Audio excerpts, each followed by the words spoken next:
My name is Errol Arkilic, and I'm from the National Science Foundation. I'm a program manager responsible for the Innovation Corps program at NSF. And we welcome you here today to talk about panels of accessing resources, both human as well as other resources that you might not necessarily own or acquire. So the title of our panel today is Hire, Rent, or Borrow, How to Access the Right Talent When You Are Starting Out. And this panel really is focused on execution. And what I mean by that is that we presume that the topic that we're going to be talking about today is addressing elements of your business after you have started the execution phase of your business. So this is not about opportunity recognition. This is not about licensing intellectual property. It's not about identifying key partners, founders. It's about execution. And I want to make that point very clear. So the people that we have assembled today have deep experience in this particular topic. And what we're going to do is talk with you from their experience so that they can share their scar tissue so that you don't have to generate your own. And the idea is to try to keep the dialogue as lively as we can. And I've asked each of the panelists excuse me, to take a particular angle. I'll tell you what that angle is in just a second. But before I do that, I just want to see a show of hands. How many people in the audience are researchers who are thinking about starting a company but don't yet have one? Okay, one gentleman in the back. How many people have a company and are in the process of executing? They're working, they've got the team, they've got a little bit of financing, and they're out taking it forward. Very good. And how many people have, $10 million of venture capital and they're on their way? Okay. So thank you. That's helpful because what we want to do is gauge the responses to the audience. And most of the people in the audience are just now taking the execution phase, which means that they have basically their business model refined to the extent that they're now taking it forward. I've asked each of the panelists, as I've said, to focus on a particular angle. And what we're going to do is I'm going to introduce each of the panelists very quickly, describe to you what that angle is, and then we're going to ask each of the panelists to give about a 2-minute overview, leading with the elements that they want you to have as a takeaway. And then after that, we're going to have about a 25-minute moderated Q&A session, moderated by me, and then we're going to open the floor up to questions from the audience. And I think that the process has been explained earlier today. Does anybody in the back want to explain the process from ARPA-E's standpoint?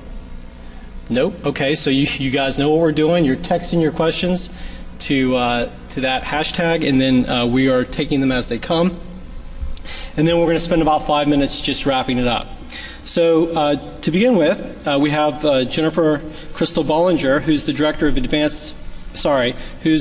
director of talent acquisition at Opower, and her angle is going to be finding the right talent, and she's going to focus on some of the common mistakes. After Jennifer, we have Bill Farris. Bill is the Associate Lab Director of Innovation Partnering and Outreach, and he's going to be talking about at NREL, and he's going to be talking about complementary assets and how to make the most use of federal labs. We have Kimberly Gibson. Kimberly is the Director of Advanced Energy Manufacturing at Edison Welding Institute, and her angle is going to be that you don't have to own all the resources to be able to deliver on your vision. And then finally, we have Phil Giudice, who is the CEO of Ambri, and his topic is going to be Among the Gloom and Doom, There is Hope, How to Build Teams That Win. And so we're sort of going down the line, and I'm going to ask Jennifer to please begin. So I'm Jennifer Boulanger, and I'm the Director of Talent Acquisition at Opower. I have been recruiting technology folks since the mid-90s, so I've kind of seen a lot of different swings, and really my focus is always finding tough to find talent that's always in high demand, high quality, high caliber. I think Opower is my first startup. Before Opower, I worked in consulting for many years, and most recently I ran North America hiring for Sapient Global Markets, and I actually helped build their ETRM practice in Houston and Calgary. So I think when it comes to hiring mistakes, I would say there's a couple key themes around that. I think some of them are hiring people too quickly because you're desperate and making the wrong decision. There is, I think, not having a pipeline and staying networked. Whether you're a recruiter or you're the president of your company, you need to always be recruiting and know people in your space. And just even when it comes to interviewing, not being prepared, not communicating to your teams or your teammate, if it's just you and one other person, what you're actually trying to hire. And I think just communication is key, even just with your candidates and with your teammates, making sure that your candidates have a great experience. They're typically being headhunted and recruited by lots of other companies, especially if they're an A player. And, so you need to make sure that they're excited about what you're trying to do and that they have the best experience with you as possible. Thanks, Jennifer. And what's the one or two takeaways that you want the audience to have as a result of today's panel? Obviously, I want to be able to answer any questions that you guys have, but I think key takeaways are, again, just process, focusing on the process. Process, and I think just how to even find people, especially when you're small. You don't have a big recruiting team or an engine or a marketing group. How do I go and find that? And there's definitely some creative ways around that. So if we don't get to that question today, I hope that you will ask it and we'll keep us all honest. Bill, can you please give us a little bit of background of yourself and then also share with the audience the one or two takeaways that you'd like to leave the audience with? Great. Good afternoon. So I represent NREL, the National Renewable Energy Laboratory, but I'll make some remarks that extend to all of the national laboratories of the Department of Energy. There are 17 independent laboratories within the Department of Energy. We're all operated in a similar manner. The things that make us tick at NREL also make the other laboratories tick. So one of the things I'll be talking to you more about, especially when we get into the questions and answers, will be about the culture gap between startups and large laboratories. And if you can find the way to bridge that gap, you can create a tremendous amount of value for your company. But that's a tricky thing to navigate. There are fabulous assets at the national laboratories, unique research facilities, pieces of equipment, and staff with 30 years of technical experience, typically deployed to solve Department of Energy related problems where the Department of Energy is the customer for that research.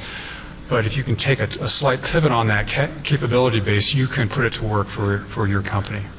So all the labs are accessible. You can reach into each laboratory, things called CRADAs and work for others agreements.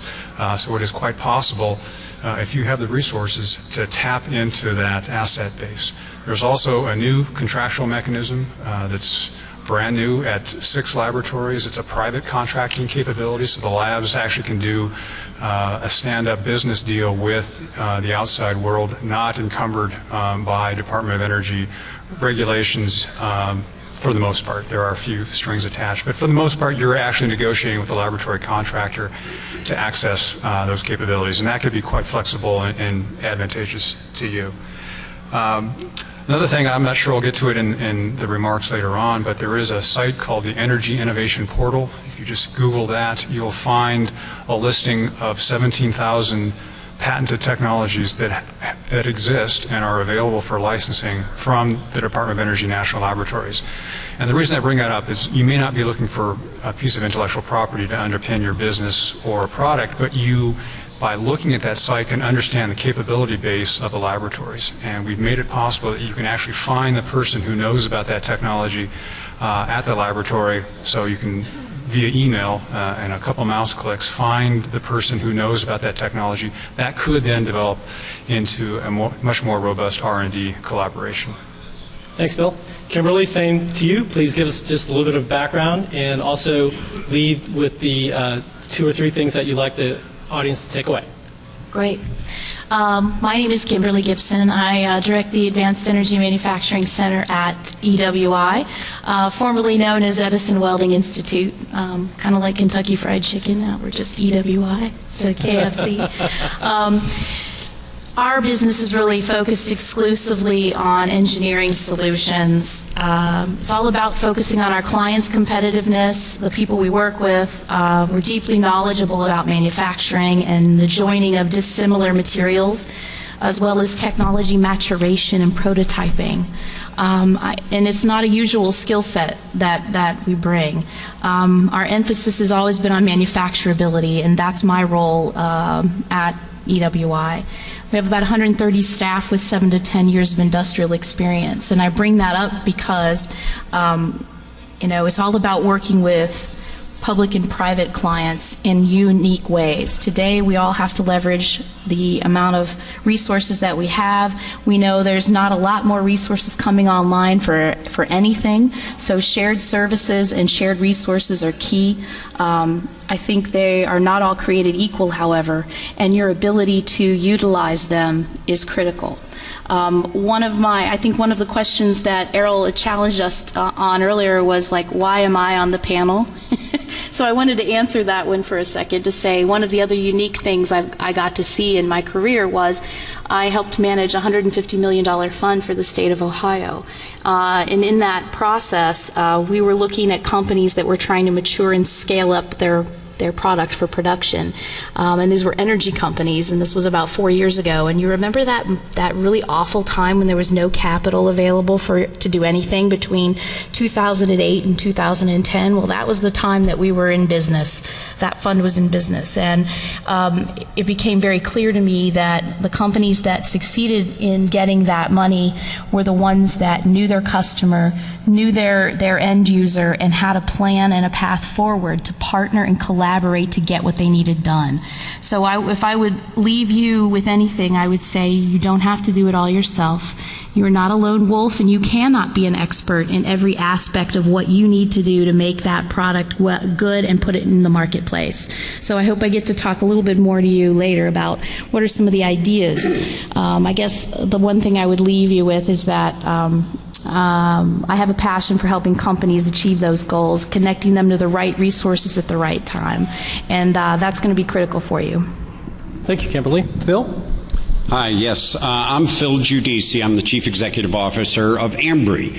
We were formerly known as the Liquid Metal Battery Corporation, and we're a spin-out technology company. The technology was invested significantly by ARPA-E in research on campus at MIT.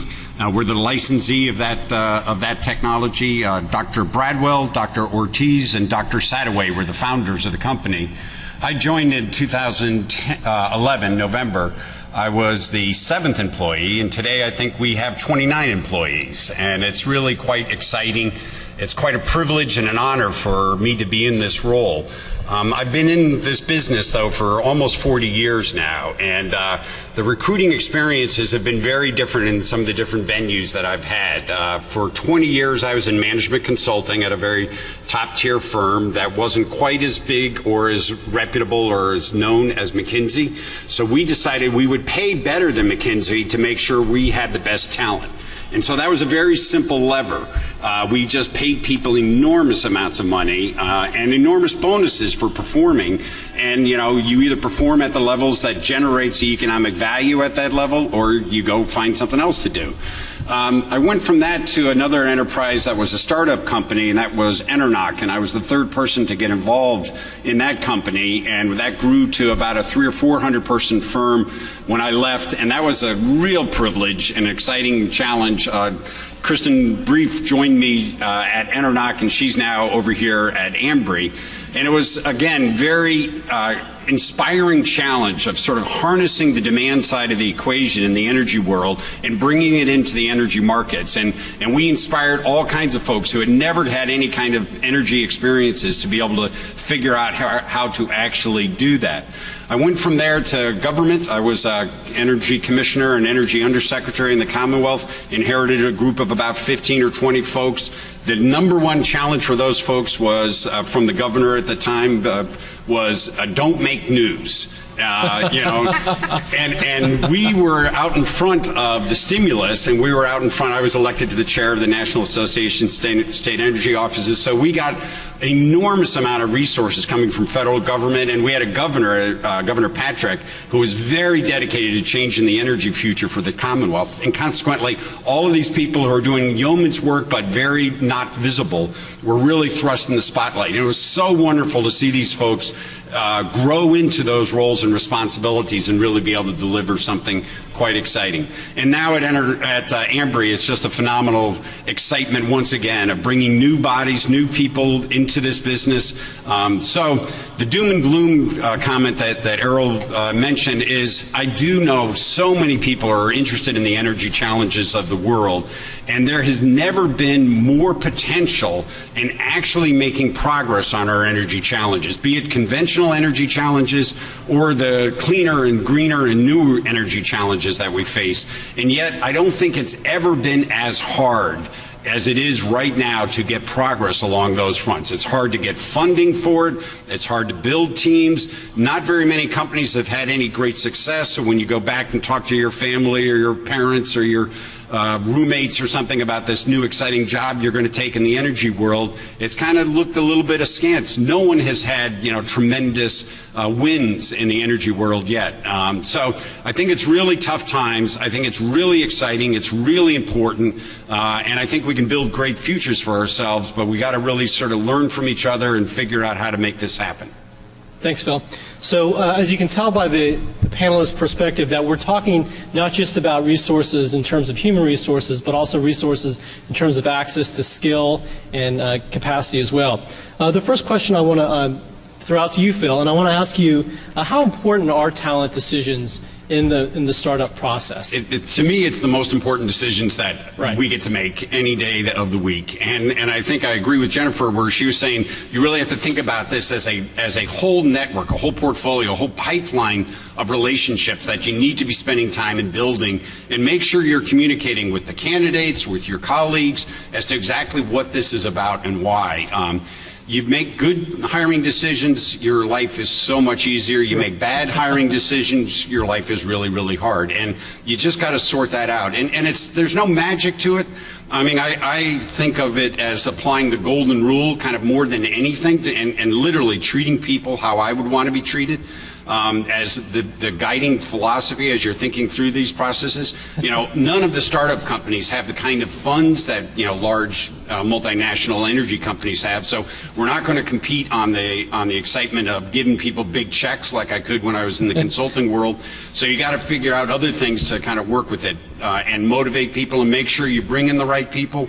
And some folks might be the right person for that circumstance at that time, and then circumstances change and they might not be. So there's no magic to it. You just really have to work through it with the team. When you referenced the golden rule, I thought you were talking about the other golden rule. He who has the gold rules? That's the one I'm talking about. Jennifer, maybe someday, but not yet. Jennifer, can you follow up on that? Give us a little bit more color commentary around process engineering for the purposes of hiring. So what does an organization think through? How do they think through developing a process to attract talent? Gosh, I feel like I've done it so many different. Like I feel like every company it's kind of the same, but everyone kind of does it a little different. What are some of the things to stay away from? Tell us the straight dope. Give us the bare, ugly underside. Well, the things to stay away from. I mean, again, when you're interviewing to hire someone, don't just go with your gut. Really assess someone's capabilities and make sure that they're going to come in the door and add value. If you're a startup and you've got a lot of goals to hit, don't, oh, well, they'll figure it out in 6 months or whatever. You don't have time for that. You need to hire somebody who can walk in the door and add value. And I think assessing that is effectively is huge. Bill, I want to ask you to follow up on that. So how does a startup assess talent outside of their walls, and how do they interact with the federal lab to help understand whether the resources that the federal lab has can really add value to the collective effort? Well, sure. So if you're not familiar with the federal labs, or at least the Department of Energy labs, here's a phrase that will stick in your mind. We're coin operated. And what that means is if someone's not putting a coin in or quarter in, nothing happens. But so really, really big coins, right? Well, no, actually, you'd be surprised. Even with the Department of Energy and the Energy Efficiency and Renewable Energy Office within DOE is our primary sponsor at NREL. They physically own the laboratory. The employees work for a contractor. They're not federal employees. We negotiate each year for program resources in very defined areas, and it doesn't come in million-dollar chunks typically. It comes in 1 FTE chunks, and so you bundle together about 1,500 of those pieces and you have the funding for the laboratory. So there's a constant dialogue back and forth with the federal sponsor. So for the most part, the federal government is the one putting quarters in. They're not putting in, Krugerrands. They're putting in individual small bits of funding. Same thing works for the outside world. If you want to access the national laboratories, sometimes there's the ability to collaborate where DOE is already funding work in an area that you're quite interested in. You're funding work in that same area. You can then do a collaboration where each party essentially pays their own way. We do that under cooperative research and development agreements all the time, and those are fantastically successful as long as the government interest aligns with your interest and you can couple the funding. The minute you want to go and diverge from where the government is spending their resources and spend technical effort on something that's important to you and your company, well, that's when you may need to step up and fund the research yourself or find a way to leverage along with what the laboratory is doing.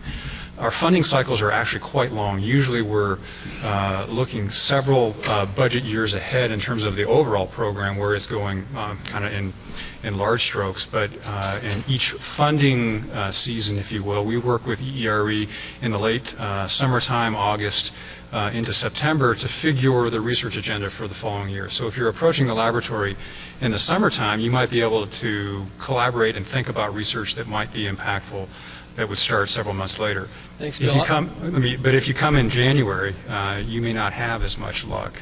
You may have to wait a full cycle.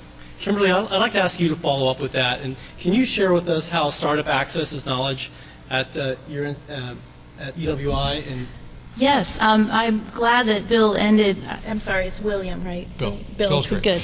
I'm glad Bill ended with the how long it takes when you're working with a lab to tee something up.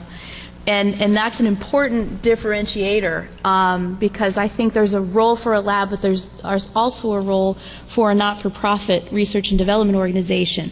Most of the work we do at EWI is 3 to 6 months from the marketplace.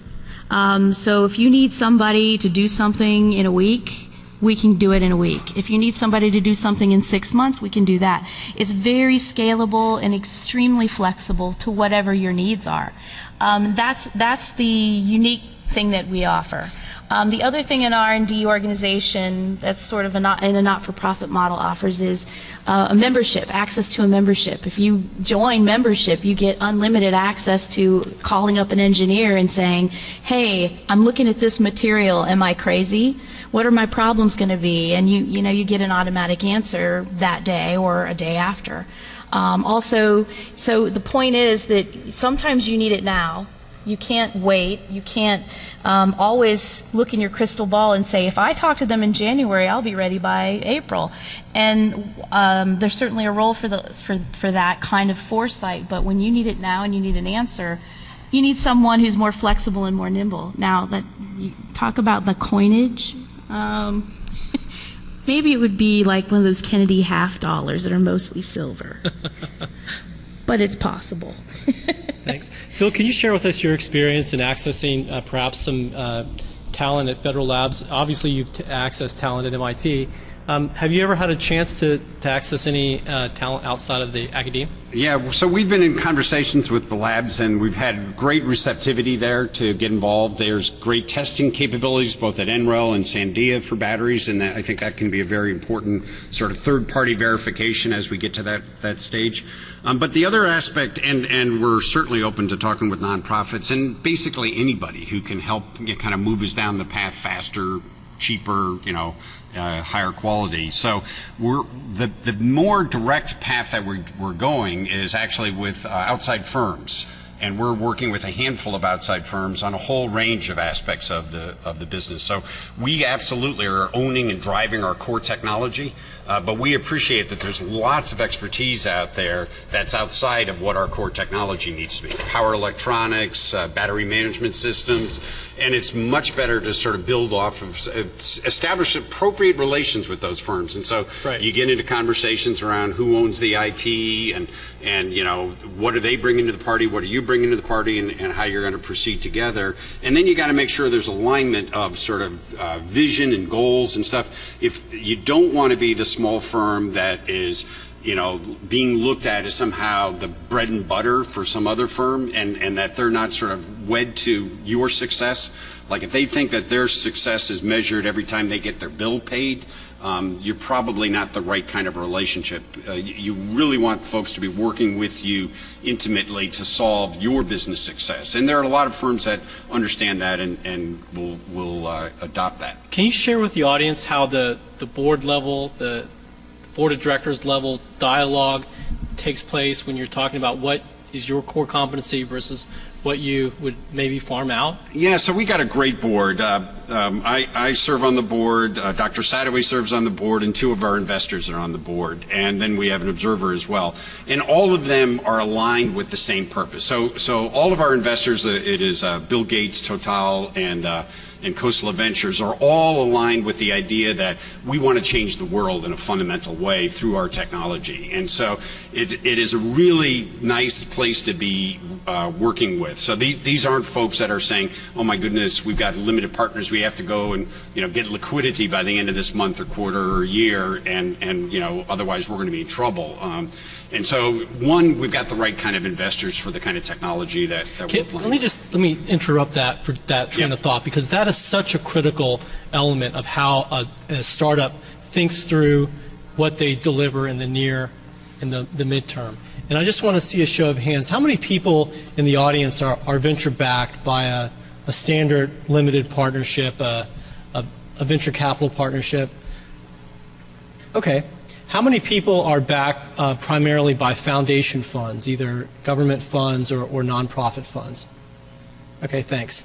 So most of the people here may not have the long-term perspective that your investors have. Well, to be clear, our investors are strictly commercial investors. They are not. They're not investing in it from charitable dollars or anything else. But they are long-term, unlike some. They don't have a 10-year fund limited partnership that's pressing down, that's breathing fire down their throat. You know, and we can look at the clean energy VC world and the layoffs of great partners in the VC world and the pullbacks. You know, because expectations weren't realized. Maybe they weren't realistic expectations, but nonetheless they weren't realized, and there's consequences to that. And I think it's a good segue to talk about the differences in culture, because what we just described is the differences in culture associated with the particular venture investor versus a longer-term investor. And that the topic comes up all the time when we start talking about interacting with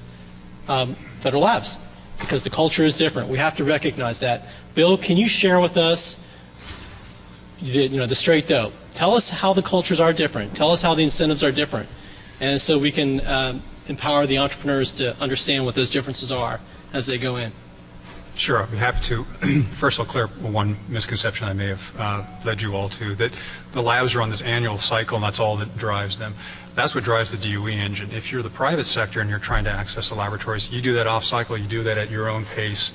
Here's the real promise of working with the national laboratories. And I'll give you a tale about a recent startup that we worked with, a venture-backed startup. In the beginning, that company had one employee. That was the CEO. He knew how to talk to the venture capital world. They had faith in him. He had exited prior companies successfully.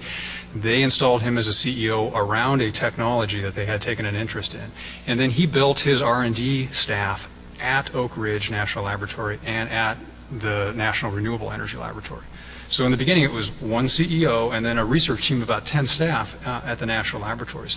And he was able to, the theme for this session is buy, rent, or borrow, right? So this was an example where he was renting, and he and I used to joke all the time that he was renting the staff at the laboratory, and he greatly appreciated the fact that he could do that. So he didn't have to buy a full staff member. He could buy parts of staff to work on a particular project, kind of ramp down for a little while as he fine-tuned his business plan, re-engaged. Very capital efficient strategy for him. And he was able to build, he thought at one point, a $20 million worth of value from maybe a few $1 million worth of R&D expenditures at these two national laboratories. Okay, so you asked the question about culture. Here's where the culture is the challenge. This guy was incredibly insightful, and he spent time at our laboratory trying to understand what motivated our researchers. And I'll tell you, the researchers at a national laboratory, and I think this is probably true at a lot of research organizations, including universities, they're motivated by the technical challenge. They will go explore unexplained phenomena in their experiments. Okay, they'll chase rabbits almost anywhere because they're interesting, and that's what they're trained to do. If you're a venture-backed startup, you can't afford to do that. So you have to start working with those researchers. You know, bring your culture to them. You can't do it in big chunks, but in little chunks, teaching them, the researchers at a laboratory like mine, that you have a 3-month milestone. Your investors want to see this thing at this date. So you need to communicate those kinds of milestones to the researchers. I think they can morph their interest in solving technical challenges, and it's not too distant to solve a venture-backed technical and market challenge. They can be motivated by exactly the same things, but teaching the researchers that's what should direct their research, not unexplained new avenues. Thanks. Kimberly, I have a specific question. I see that you want to make a point. I'll let you make that point first, and then I have a specific question I want to follow up with on. Please. Great. Thank you.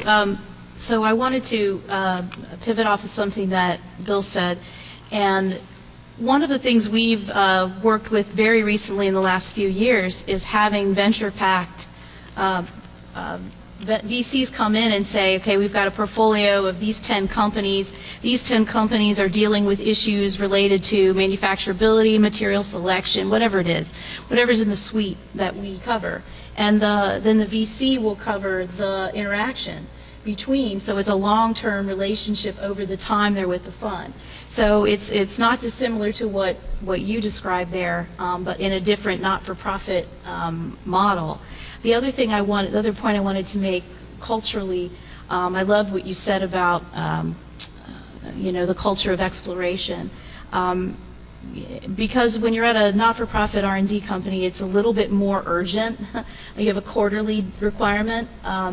But the thing that's also unique is those folks are very connected to the marketplace.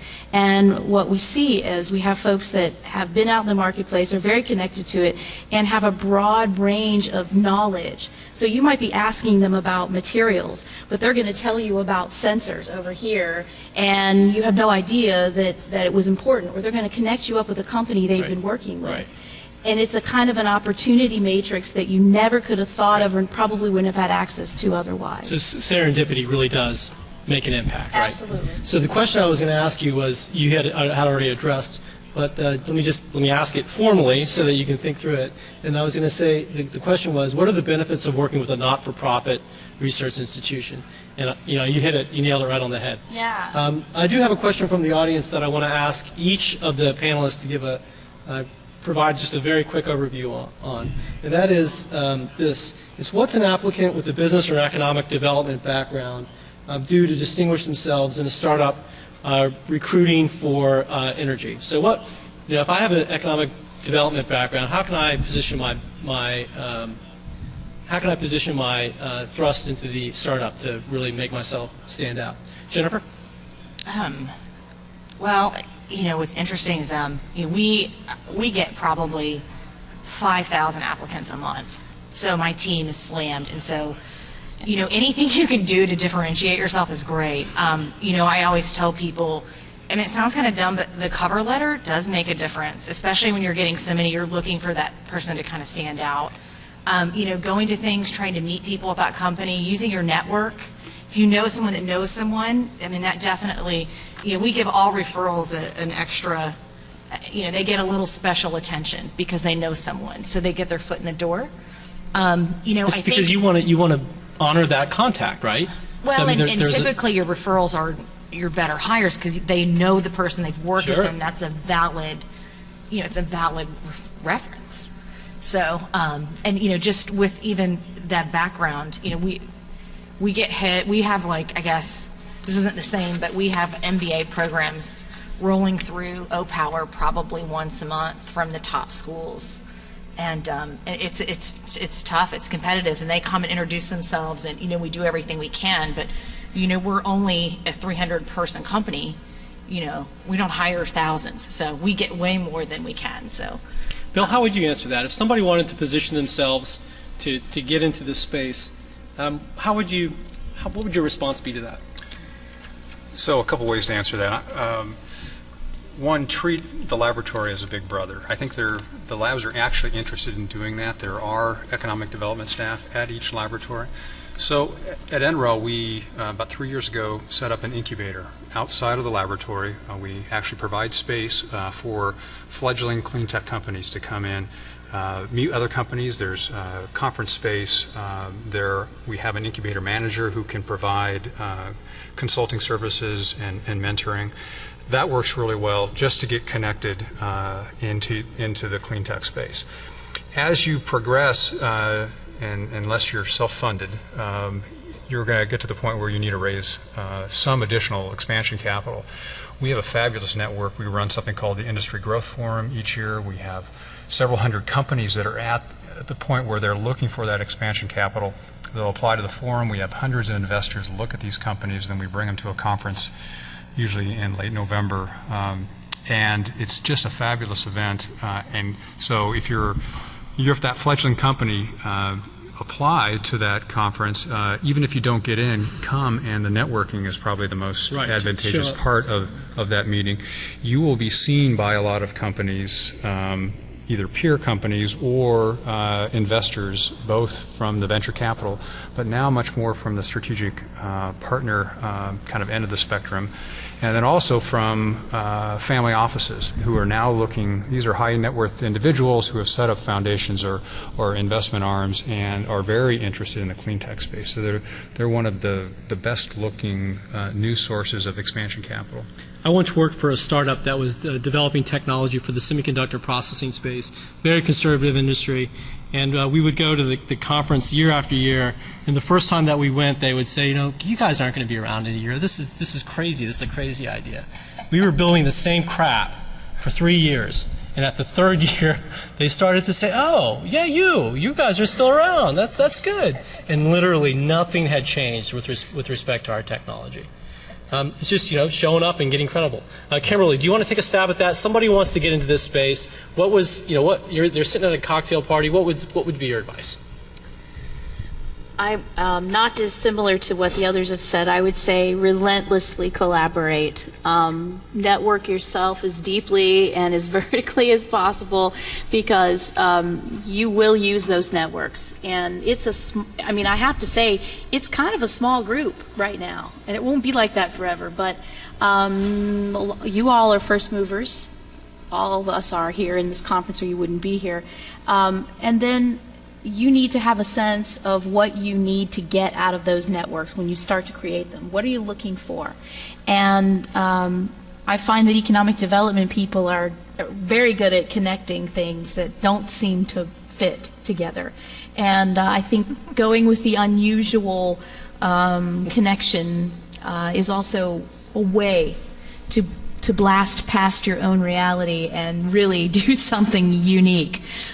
So I'd say ruthlessly, relentlessly network. Phil, do you want to take a stab at it? The only thing I would add, and I agree with the prior comments, every employee should be thinking about, or candidate should be thinking about, how they're going to make the life of their boss and that team easier. Right. And how they're going to add value, how they're going to get revenue in, how they're going to reduce costs. So that suggests that they really need to sell themselves not for business or economic development background, but as a problem solver as it relates to that company's situation. And I'm shocked at the times where I've met people, even at very senior levels, that come in to talk to me in different circumstances, and they haven't done even the basic homework Right. on it. And so, you know, they're not there to fill a position. They're there to actually become part of a team to solve an important problem. And I think that, you know, a person can research enormous amounts of information and go network and go to conferences and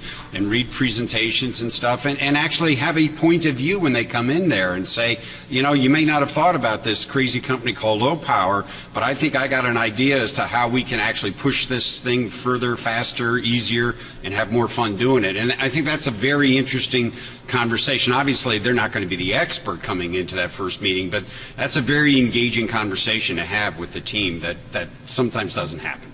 I want to switch gears now and talk about how you, when you build out your team, things to think through. And Phil, this question is for you. For startups, how do you balance compensation and equity packages? Yeah, I mean, so it is a total package, and it isn't just compensation and equity. It's about passion as much as anything when you start thinking about the team and how to build the team out in the appropriate way. If someone is just coming in and wanting to make sure they understand their vacation schedule or whether they can go bike riding at 3 in the afternoon or whatever, it may not be a great fit, regardless of whether you get them cheap or expensive and give them a lot of If equity. someone says that to me, they're disqualified. Yeah. They ask that question, what's my vacation? You're out. Yeah, and yet vacation's important to all of us, and I got no problem, you know. Right. Ask that at the end. But it's sort of like you got to build a relationship. So, but compensation in terms of equity is also really valuable, and I want everyone in our company has equity in our company, and I want everyone to know that we're part of this together. It doesn't mean everybody's going to get rich. It may mean nobody gets rich if we're not successful, but we're all part of this together. Our investors are committed to our equity, and we are as well. So it's a part of the mix. I don't want people counting on it. I don't want them to think that this is going to pay for their mortgage or pay for their kids' education because it's just upside. But I want them, you know, working and thinking and helping to create that value. Will you, let me ask you a tough question, will you do the math on the equity and say that this package, based upon our last valuation, is the equivalent of? No. I will talk through that arithmetic, but I don't want people to start calculating that as if it's real money. Yeah, some today. do and some don't, right. So. Yeah, because I've seen too much, and I've been very fortunate and lucky and successful on equity packages, but I also know that a lot of equity packages end up underwater forever. And so if people are counting on that as if it was cash in the bank, I think they're probably on the wrong track on this. Kimberly, you've had some experience in the investment world. You want to chime in on that? I can only buttress what he said. I fortunately was on the government side when all that was going on, the financial meltdown. So I was giving money away, which may be very popular. And a couple of my people are here who got some of that money. But I will say that one of the biggest challenges was working with them, helping the government to be comfortable with the level of risk that was involved. And the fact that we bet on the team, we bet on the technology, and the number one thing that mattered was that you had an end user who was willing to commit to that in writing. And 3 years, okay, you get something done in 3 years, and that made a difference. Jennifer, this next question is for you. It's from the audience. What do you think the bigger challenges is? Hiring the right talent or keeping them once you get them? I think they're equally difficult. Can I just see who asked that question? Yeah. Anybody? No? Nobody's going to own up to that? It's a great, Nobody's going to own it. question. Yeah, you know, it's interesting. So we've been around 5 years, and, you know, a lot of people vested, and we get poached out of every day, just like we poach out of everyone else. And You what? we poach out of other companies, right? So, you know, we've had we've lost some folks, and you know, there's a huge initiative for us to keep people, and we have a great culture and a great company. I mean, it's super smart people. You know, we've got free snacks, bring your dog to work, massages every Wednesday. You know, everyone gets equity too. You know, so, you know, in doing all of that flex time, like, you know, you're still going to lose people. So, you know, I would say they're both equally important, but for different reasons. I mean, A, you've got to get people in the door because you need to get the job done and build your company, right? But then when you lose those people, you lose that knowledge. It's really hard to get some of that back. Thank you. Kimberly, what talent is available in the incubators, and how can an organization make the best use of an incubator? I would say we are, EWI in my experience is more of a technology accelerator and mature, but I would say one of the challenges and the benefits to working with an outside organization is that you really have to be, you're going to have on-demand folks, you're going to have broad expertise and capability at your fingertips, but you have to be relentless about the scope of work. You have to know what you need to achieve and what you want to prove and use that time wisely. And you want to ask for the guy who's got the most experience, not the junior engineer who has a little bit of experience, to augment and build out your team. I think you want to clearly lay out the expectations that older engineer is going to manage that junior engineer, if that's what it is, and set your time frame. And I will just say manage that resource as closely as you can, and then find ways to collaborate with that resource so that maybe you all can go together for some joint funding to the government or someone else, and that way you're going to get some freebies if you can do that. Because you'll start to they'll start to get invested in you, and you'll get invested in them, and it'll gel a little better. So that joint proposal writing or joint industry projects are a real good way for you to get involved in high tech and get access to expertise that you would not normally get. Thank you. Bill, I'm going to ask you to follow up on that. How does somebody find a researcher at a DOE lab, for instance? How do you find the talent? Sure. Usually that's out in the technical domain. There will be connections. You'll exercise your network, and you'll find your way to a particular laboratory. One of the DOE laboratories is not uncommon to run into folks at technical meetings. Then the trick is, how do you translate that into some sort of a relationship? And I talked about the funding dimension before. Let me touch on another thing that's worked really well. Howard Brantz, I don't think, is in the room here. He's on loan from NREL to ARPA-E. He's a program manager within the program at ARPA-E. He got involved with a startup where we developed a collaboration with that startup. They placed staff at our laboratory. We hired postdocs at the laboratory using the funding from the company. And then we had a few hours per week of Howard's time directing the research, and then the technical staff, both the company's staff resident at our laboratory and postdocs, would conduct the research experiments, and then they would meet with Howard on a Wednesday afternoon and go through the results, plan a next round of experiments, and then he would see him on Friday, and then you can get the understanding of how that would work. Boy, that was great leveraging of that scarce resource of Howard and his 30 years of talent, and this is the photovoltaic space. And so it was a very inexpensive way to collaborate with the laboratory. And again, because the company was reaching into the laboratory, they gained access to tens of millions of dollars of research equipment that they could rent and they didn't have to buy. So you couple that with a staff that they controlled, either they owned or funded, and then access to a senior researcher, and you just had a beautiful combination going. Is anybody in the room surprised to hear that a common theme throughout the entire conversation has been basically access to resources through relationships? And if it is a surprise to anybody, I would counsel you to talk to anybody on the panel up here toward the end of the panel, because this is just a common theme over and over again, is that you got to learn about the people that you're working with to understand what drives their needs and what floats their boat, so to speak. Phil, this next question is for you, and I want you to please describe what do you do when an individual doesn't work out?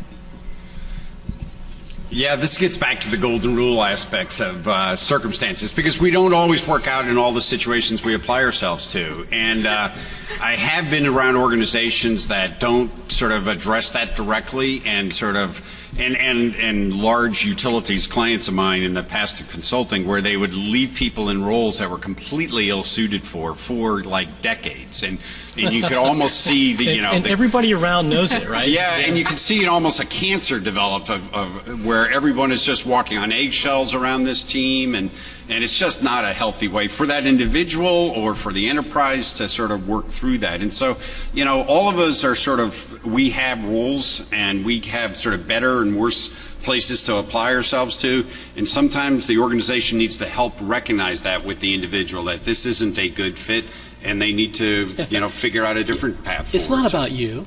Yeah.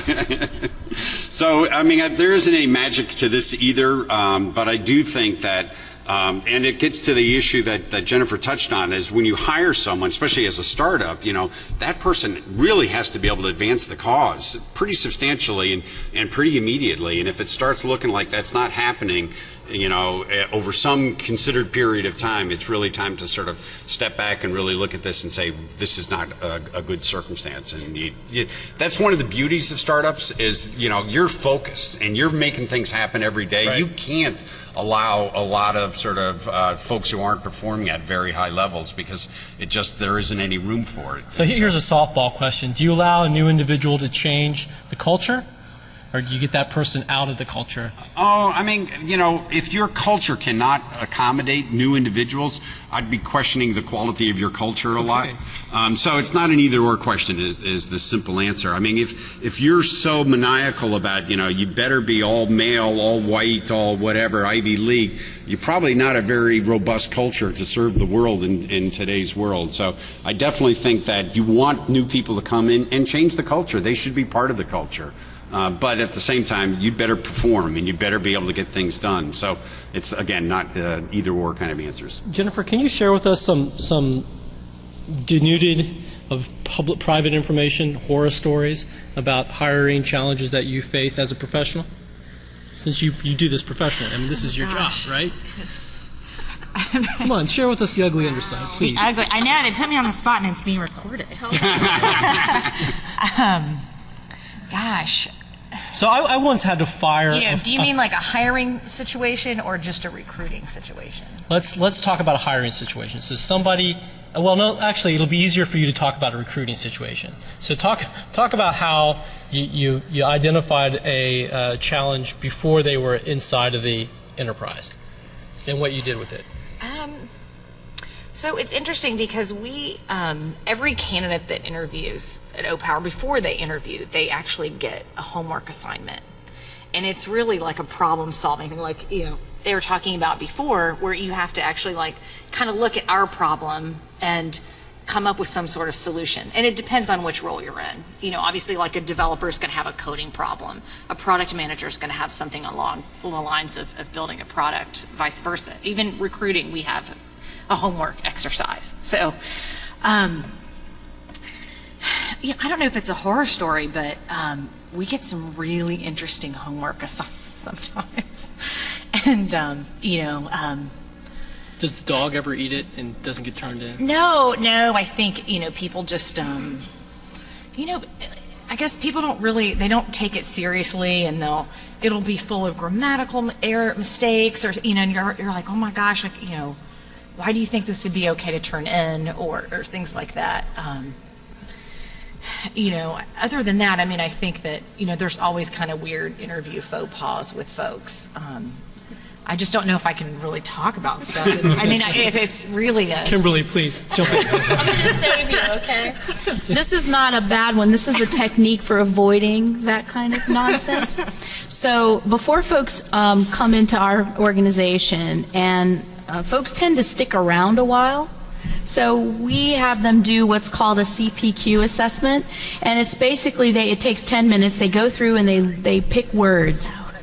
And when they're done picking words, they pick 70 words or something like that. Our HR director throws those words into a program, boop, out pops their personality. Okay, so we're an engineering organization. We're looking for introverted, problem solving, and the occasional, if it's a sales position, somebody who's not introverted. So you look at the position and then you've got this assessment, and I'm telling you, this assessment is right every time. That's amazing. It just nails it. And then it shows how do you meet with the rest of your team. So everyone, before they even have an interview, have to do this thing. And it's, it doesn't cost you anything as a company. It's very cheap. You can do some stuff online. So that's the first thing. The second thing is a gang interview. Every interview is a gang interview, and they're told at the end of that interview, which is an entire day, that they're going to have to give a presentation on why they think they should be hired, or what solution do they have, or something about that. And if they don't run screaming by then, they might get another chance at it. But that relentless sort of attention to the values of the organization, the fit, the organizational fit, both from a psychological perspective, a personality perspective, and a technology fit. Those are the things that we do as a matter of course, and I'm sure Jennifer has all of these tactics at her disposal. I will say the biggest, probably one of the big deal breakers that I can't talk about is people come in and they come in with this just arrogance and attitude, and they're cocky, and and it just turns off the team. It's like, God, do we have to finish the day with this guy? And I'm like, you have to finish it. It's a bad candidate experience. I'm like, please just take him to lunch. And they're like, oh. So, did you see how all the panelists went like just this? Like, so early lunch means I'm not getting the job, right? Yeah, we have actually, so the engineers are so busy, and we've now set up a new process because where they're doing all their technical interviews in the morning, and we're setting that expectation that, listen, if you don't do well technically, we're not going to put you through the rest of the day. Because we'll put people through and they'll be like, oh, I really like this guy, and then they bomb the technical piece. And we've wasted 8 hours of interviews of already a short-staffed engineering team. So this is something new we're trying. I'm just sharing with you where hopefully it works better. Okay, so I'm going to follow up with that. Balancing technical versus personal skills. Where do you come down? Which one do you weigh more heavily? From software engineers, I have to say our engineering team, they kind of have personality. They will hire somebody that maybe doesn't have everything because they're a culture fit. Absolutely.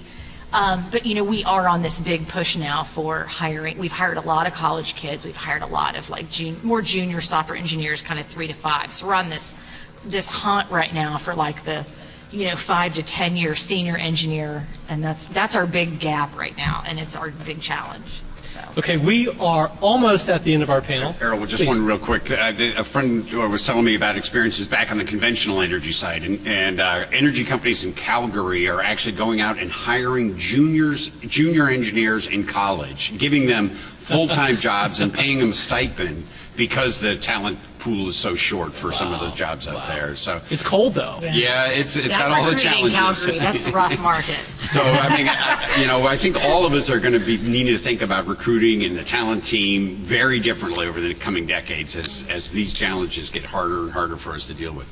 All right, we have 1 minute per panelist to give us closing remarks. I'm going to start with you, Jennifer. Closing remarks. I'm hoping that people got something to take away. I don't know. This has been fun. If anybody has any questions, I know I didn't answer the process question, but I feel like for every group and team, it's such a different process. It's very complex. So hopefully I can maybe talk to some of you one-on-one on how to do that, whether you're a small shop with 1 or 2 people, which I've definitely coached folks on, or a ginormous team where I've come from 100-person recruiting team globally. So, will everybody be able to stick around for just a few minutes after the panel? Yeah, okay, so please, if there's anything that we didn't answer, come on up. Bill. So remember, I'm the rent guy. So consider renting staff, and whether it's a university or a national laboratory, or even EWI, go in that direction. Yeah. If you make an effort towards building a relationship, you can have a scalable workforce that can be used to your advantage. Thank you, Kimberly. A couple of pithy statements. You don't have to own everything yourself. Shared services is possible, and we've heard some great things from Will and me about how that can be. You want to partner and collaborate to compete with everyone else who's trying to do the same thing. I want you to be ruthless about what you don't know and manage those partners, coordinate those partners, and communicate relentlessly with your team and your investors. Thank you. Phil, bring us home. Sure. So my views are, one, if you're looking for work, go out there looking for it, take it really seriously, and really look for ways to contribute to whoever your employer might be. And if you're looking to hire people, put it as a very high priority to make sure that you're getting the folks that are really going to be able to contribute, because all this stuff really matters. And if anything I can do to help in that process, please reach out. Thank you. All right. That's the end of our panel. Please join me in thanking the panelists.